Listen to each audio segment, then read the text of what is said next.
نحمده ونصلي على رسوله الكريم أما بعد فأعوذ بالله من الشيطان الرجيم بسم الله الرحمن الرحيم إنا كل شيء خلقناه بقدر وما أمرنا إلا واحدة كلمح بالبصر وَلَقَدْ أَهْلَكْنَا أَشْيَاعَكُمْ فَهَلْ مِن مُّدَّكِرٍ وَكُلُّ شَيْءٍ فَعَلُوهُ فِي الزُّبُرِ وَكُلُّ صَغِيرٍ وَكَبِيرٍ مُّسْتَطَرٍ إِنَّ الْمُتَّقِينَ فِي جَنَّاتٍ وَنَهَرٍ فِي مَقْعَدِ صِدْقٍ عِندَ مَلِيكٍ مُّقْتَدِرٍ اِنَّا كُلَّ شَيْءٍ خَلَقْنَاهُ بِقَدَرٍ بے شک ہم نے ہر شے کو پیدا کیا ایک اندازے کے ساتھ وَمَا أَمْرُنَا إِلَّا وَاحِدَةٌ اور ہمارا امر نہیں ہوتا مگر ایک ہی کلمح بالبصر آنکھ چھپکنے کی طرح سبحان اللہ وَلَقَدْ أَهْلَكْنَا أَشْيَاعَكُمْ اور یقیناً ہم نے ہلاک کر دیا تم جیسوں کو فَهَلْ مِن مُّدَّكِرٍ پس کیا ہے کوئی نصیحت حاصل کرنے والا وَكُلُّ شَيْءٍ فَعَلُوهُ فِي الزُّبُرِ اور ہر شے ہر کام جو وہ کرتے ہیں صحیفوں میں درج ہے وَكُلُّ صَغِيرٍ وَكَبِيرٍ مُّسْتَطَرٍ اور ہر چھوٹی اور بڑی چیز لکھی گئی ہے إِنَّ الْمُتَّقِينَ فِي جَنَّاتٍ وَنَهَرٍ بے شک تقوی والے باغات اور نہروں میں ہوں گے فی مقعد صدق ایک سچے ٹھکانے میں عند ملیک مقتدر اس ذات کے پاس جو بادشاہت والی اقتدار والی ذات ہے سبحان اللہ سبحان ربک رب العزت عما یصفون وسلام علی المرسلین والحمد للہ رب العالمین اللہم صل علی محمد وعلی آل محمد کما صلیت علی ابراہیم وعلی آل ابراہیم انک حمید مجید اللہم بارک علی محمد وعلی آل محمد کما بارکت علی ابراہیم وعلی آل ابراہیم انک حمید مجید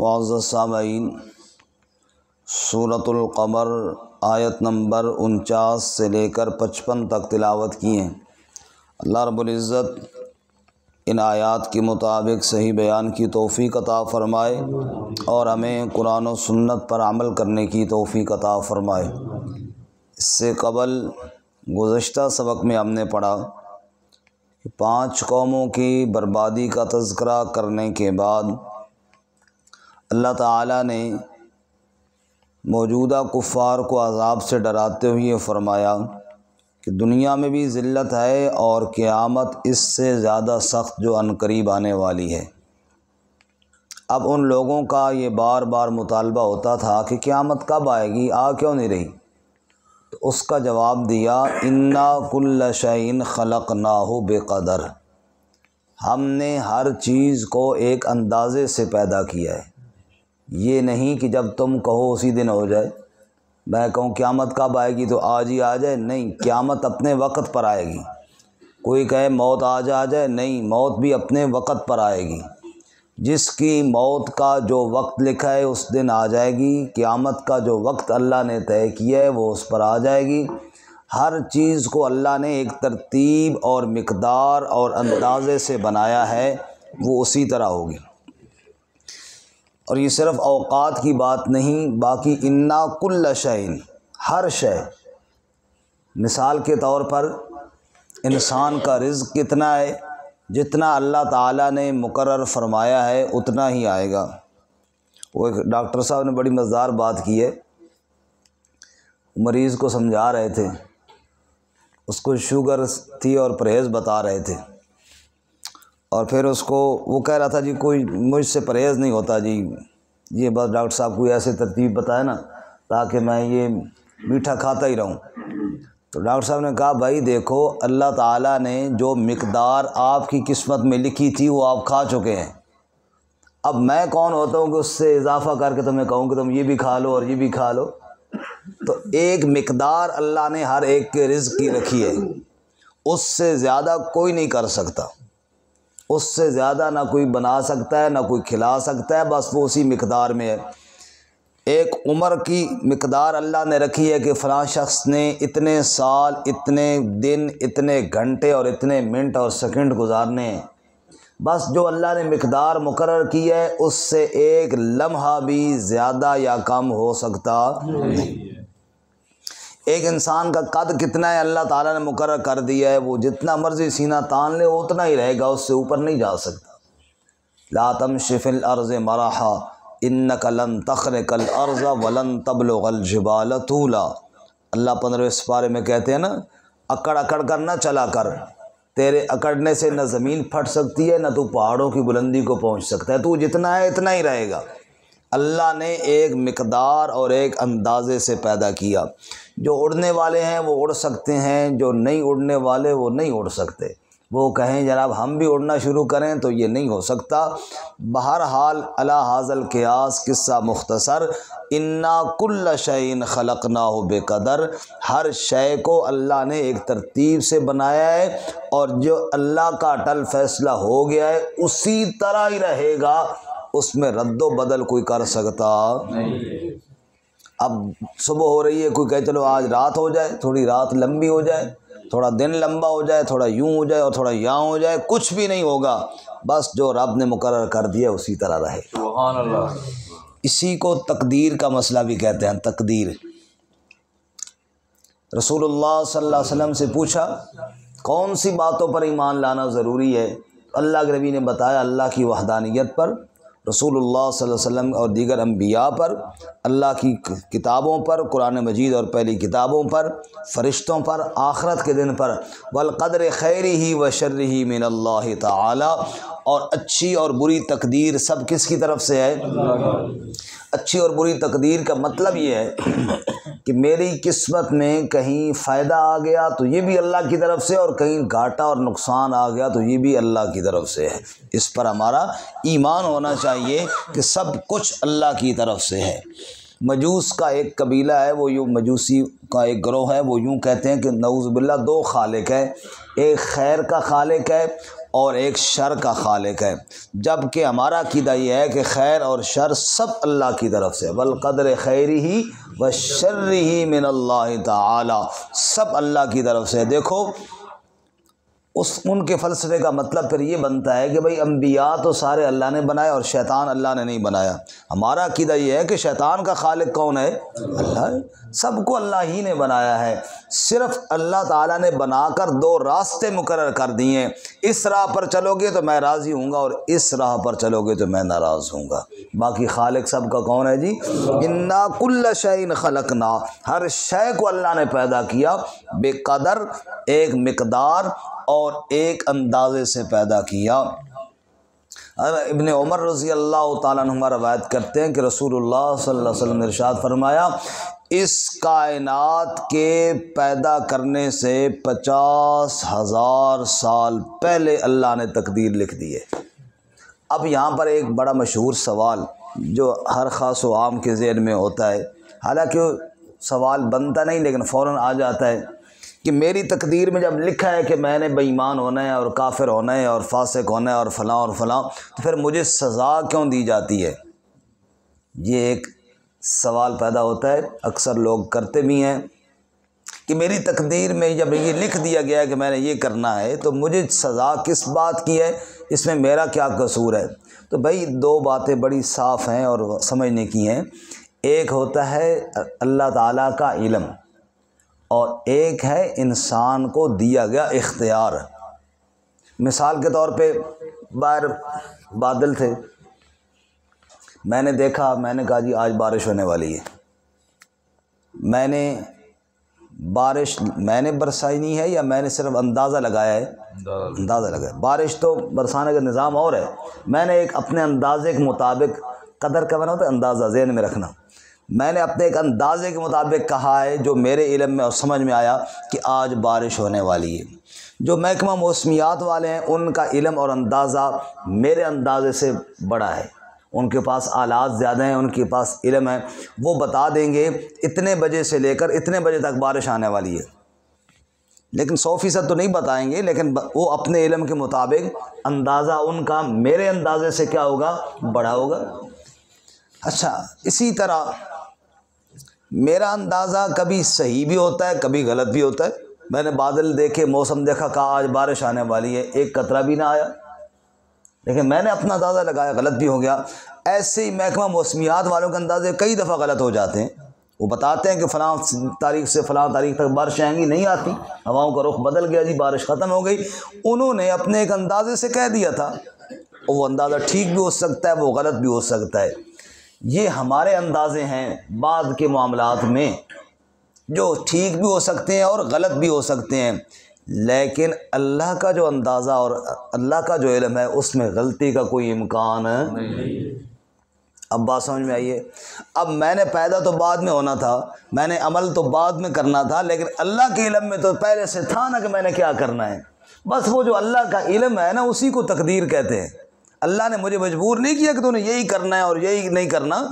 اللہ تعالیٰ نے اپنے علم کے مطابق جو بات طے کر لی ہے اس کو ہی تقدیر کہتے ہیں. باقی میرے پاس اختیار اللہ نے دیا ہے، چاہوں تو میں مسجد کی طرف جاؤں، چاہوں تو میں مندر کی طرف جاؤں، چاہوں تو میں بازار کی طرف جاؤں، چاہوں تو میں کعبۃ اللہ کی طرف جاؤں. میرے پاس اختیار اللہ تعالیٰ نے دیا ہے، مجھے اللہ نے مجبور نہیں کیا ہے. اللہ تعالیٰ نے صرف اپنے اندازے اور اپنے قطعی یقینی علم کے مطابق جو بات لکھی ہے اس بات کا نام ہے تقدیر. اس بات کا کیا نام ہے جی؟ سمجھ میں آ رہی؟ کوئی نہیں آ رہی؟ کسی ایک نے بھی سمجھ نہیں آئی میرے خیال، کوئی نہیں آئی نا؟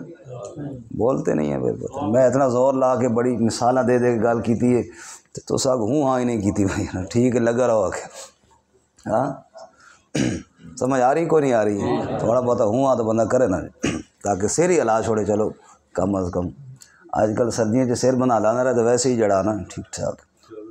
سردیوں کے موسم میں محفل نعت ہو رہی تھی، نعت خان اکثر کہتے ہیں نا دونوں ہاتھ اٹھا کے کہو سبحان اللہ. اس کے بعد میرا بیان تھا، میں نے کہا میرا مشورہ تھا یہ کہ تھوڑا اٹھ کے آکھو سبحان اللہ. 5-7 دفعہ جمپ لگے تو میں کہا سردی کا موسم ختم ہو جاسی، ورنہ چادر جو ہاتھ کاٹنے کوئی سوکھا کام نہیں. میرا خیال ہے میں بھی آپ کو کہوں جن کو سمجھ آئی ہاتھ باہر نکال کے کہیں نا سنا پھر پتہ چلے. تو اب ہماری رعایت کا اتنا بھی تو نہیں ہے کہ آپ ہوں آئی نہ کریں. سمجھ آ رہی ہے نا سب کو جناب؟ بولنے کا یہ فائدہ ہوتا ہے کہ بندے کو تسلی ہو جاتی ہے کہ بات سمجھ میں آ گئی ہے. اور اگر بندہ نہ بولے تو پھر میں انشاءاللہ دوبارہ شروع کر ساں، پھر ڈیوٹی والے بیٹھے رہوں پھر آرام. ہمارے میاں والی کے قائد آباد ہے نا، میاں والی کے قریب، وہاں کے ایک عالم تھے، فوت ہو گئے، اللہ مغفرت فرمائے، حضرت مولانا محمد امین صاحب رحمۃ اللہ علیہ. بڑے عالم تھے لیکن ان کی زبان میں تھوڑا تیزی تھی، وہ بات ایسے کرتے نا سمجھ نہیں آتی تھی، ایک بات کو 5-6 دفعہ جلدی جلدی کہہ دیتے، سمجھ اتنی نہیں آتی، دکھنا تھے بڑے عالم. تو طالب علم بیٹھے سبق پڑھا رہے ہیں استاد، تو پڑھانے کے بعد پھر ان سے پوچھو سمجھ آئی نہیں، سمجھ آئی نہیں، سمجھ آئی نہیں، سمجھ آئی نہیں. وہ تیز سے بول دیتے سمجھ آئی نہیں، سمجھ آئی نہیں، سمجھ آئی نہیں، 5-6 دفعہ اکٹھا بول دیتے تھے، سمجھ آ گئی، سمجھ آ گئی، سمجھ آ گئی. تو طالب علم جی جی جی آ گئی. تو قریب استاد جی کا ایک دوست بابا جی تھے بزرگ، وہ بھی بیٹھے ہوئے تھے. نہ کہ استاد جی ہمیں جھوٹ بولنے نے انہوں کک سمجھ نہیں آئی انہوں سمجھ دوبارہ سمجھاؤ، انہوں کوئی نہیں سمجھ آئی نہیں. استاد جی تو چپ کر، تو چپ کر، تو چپ کر. استاد جی اللہ کے بندے، میری آپ کے ساتھ تقریباً 60 سال ہو گئے ہیں، آپ کی بات ابھی تک مجھے سمجھ میں نہیں آتی تو ان کو کیسے سمجھ میں آ گئی؟ تو انہوں نے دوبارہ سمجھاؤ، انہوں نے کیا کرو تو ہوں تو دوبارہ سمجھائی یا سمجھ آ گئی ہے جی؟ اچھا چلو شکر ہے۔ انا کل شیء خلقناہ بقدر، اللہ فرماتے ہیں بے شک ہم نے ہر شے کو ایک مقدار، ایک اندازے سے پیدا کیا ہے۔ اچھا ہم تو جناب ایک مقدار بناتے ہیں، نقشہ بناتے ہیں، ہماری مقدار تو یہ ہوتی ہے نا جی، نقشہ بناؤ بھائی، کوئی انچ ادھر نہ ہو جائے، کوئی سوتر ادھر نہ ہو جائے، بڑی ٹائم لگتا ہے، یا اللہ پھر تو بڑا ٹائم لگا ہوگا۔ اللہ فرماتے ہیں وما امرنا الا واحدۃ کلمح بالبصر، ارے مقدار ہماری اور تمہاری ایک جیسی نہیں، تمہارے تو صدیاں لگ جاتی ہیں اور ہم تو آنکھ چھپکنے کی دیر میں سارے کام کر لیتے ہیں۔ سبحان اللہ۔ ہاں جی، کلمح بالبصر، آنکھ چھپکنے کی دیر میں، ایک لمحے میں ہمارے اندازے تو سارے کلیئر ہو جاتے ہیں۔ سورہ یاسین میں فرمایا انما امرہ اذا اراد شیئا ان یقول لہ کن فیکون، ہم تو کہتے ہیں یہ کام ہو جا، بس وہ کام ہو جایا کرتا ہے۔ اللہ کے علم اور اللہ کے اندازے کی کیا بات ہے۔ وَلَقَدْ أَهْلَكْنَا أَشْيَاءَكُمْ، اللہ فرماتے ہیں تم ناز نہ کرو، تم تکبر نہ کرو، تم جیسے ہم نے کئی ہلاک کر دیے۔ فَهَلْ مِن مُدَّكِرٍ، کوئی تو ہو جو دھیان کرے، کوئی تو ہو جو نصیحت حاصل کرے، کوئی تو غور و فکر کرنے والا ہو۔ وَكُلُّ شَيْءٍ فَعَلُوهُ فِي الزُّبُرِ، ہر کام جو وہ لوگ کرتے ہیں صحیفوں میں درج ہے، اعمال نامے میں لکھا جا رہا ہے۔ سورۃ الانفطار میں فرمایا وَإِنَّ عَلَيْكُمْ لَحَافِظِينَ کِرَامًا کاتبین یعلمون ما تفعلون، تمہارے اوپر محافظ ہم نے مقرر کیے ہیں، کرامن کاتبین، عزت والے ہیں، لکھنے والے ہیں، جو تم کہتے ہو، جو تم کرتے ہو وہ درج کر لیتے ہیں۔ اور سورہ قاف میں فرمایا ما یلفظ من قول الا لدیہ رقیب عتید، لفظ منہ سے جو بھی نکلتا ہے نگران تیار بیٹھا ہوتا ہے اس کو لکھنے کے لیے۔ اس لیے یہاں اللہ فرماتے ہیں وَكُلُّ شَيْءٍ فَعَلُوهُ فِي الزُّبُرِ، جو بھی کام وہ کرتے ہیں صحیفوں میں درج کر دیا جاتا ہے۔ وَكُلُّ صَغِيرٍ وَكَبِيرٍ مُسْتَطَرٍ، کوئی چھوٹی چیز ہو یا بڑی چیز ہو، چھوٹی بات ہو یا بڑی بات ہو، چھوٹا عمل ہو یا بڑا عمل ہو، مستطر، سب لکھ دیا گیا ہے، سب لکھا ہوا ہے، سب درج کر دیا گیا ہے۔ قیامت کے دن تیری فائل، تیرا اعمال نامہ تیرے ہاتھ میں پکڑا دیا جائے گا، دیکھ کر تو پکار اٹھے گا۔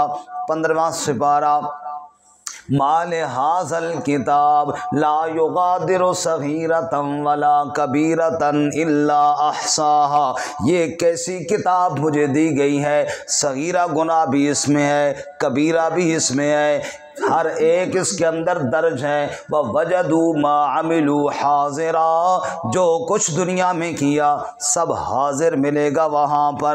اور نتیجہ کیا نکلے گا ان المتقین فی جنات ونہر، بے شک تقوی والے، بے شک پرہیزگار لوگ باغات میں اور نہروں میں ہوں گے۔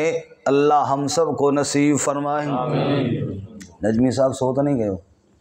تھوڑے ڈلے ہو گئے ہو ویسے، سبحان اللہ دی کیڑا نا، آواز نہیں آ رہی تھوڑی۔ ان المتقین فی جنات ونہر، متقین اور پرہیزگار جنات میں، باغات میں ہوں گے، نہروں میں ہوں گے۔ فی مقعد صدق، اور سچی بیٹھک میں ہوں گے۔ سبحان اللہ، کیا خوبصورت لفظ اللہ نے بولا، فی مقعد صدق۔ کوئی کہتا ہے یہ میری کوٹھی ہے، یہ میرا بیٹھک ہے، میری بیٹھک ہے، یہ میرا مکان ہے، یہ میری بلڈنگ ہے، یہ میرا پلاٹ ہے۔ اللہ کہتے ہیں سب جھوٹی باتیں ہیں، سب کچھ ادھر ہی رہ جائے گا اور تو یہاں سے نکل کر چلا جائے گا۔ تیری سچی بیٹھک اور سچا ٹھکانہ تو وہ ہے جو تیرے رب نے جنت میں تیار کیا ہے۔ سبحان اللہ۔ فی مقعد صدق، سچی بیٹھک، سچا ٹھکانہ، سچا تیرا گھر وہ کہاں پہ ہے؟ عند ملیک مقتدر، وہ اس ذات کے پاس ہے جو مالک بھی ہے، اقتدار والا بھی ہے۔ اللہ ہم سب کو وہ سچا ٹھکانہ